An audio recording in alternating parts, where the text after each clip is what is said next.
Hi, and welcome to TNN. Here's your headlines. Public sector workers in the UK are facing a fresh wave of controversy over proposed pay increases. The government has announced that any pay rise exceeding inflation will depend on improvements in worker productivity, a move that has ignited strong reactions from unions.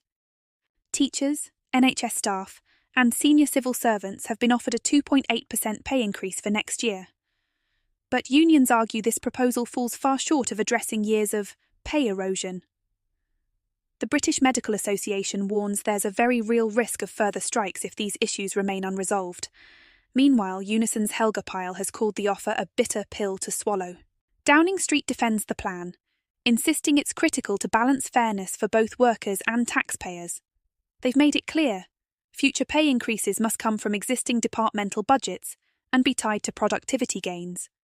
With inflation projected to average 2.6% next year, the proposed raise is barely above that threshold. Unions, however, aren't convinced. They argue that pay isn't keeping up with the rising cost of living. The National Education Union and Royal College of Nursing have both slammed the recommendations, calling them deeply offensive and woefully inadequate. The government claims it's already made meaningful progress. In July, public sector workers received what they called the first significant pay increases in years.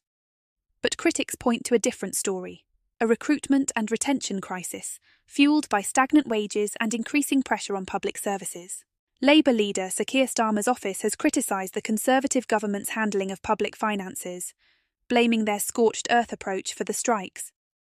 Meanwhile, union leaders like the TUC's Paul Nowak are urging the government to engage in serious dialogue, warning that meaningful pay rises are essential to fixing the ongoing crises in public services. As pay review bodies consider the recommendations and the government prepares its final decision next year, the tension between unions and Downing Street shows no sign of easing. The question remains, how long can public services endure without a solution to the pay crisis? Thank you for watching. Please leave a comment below and subscribe.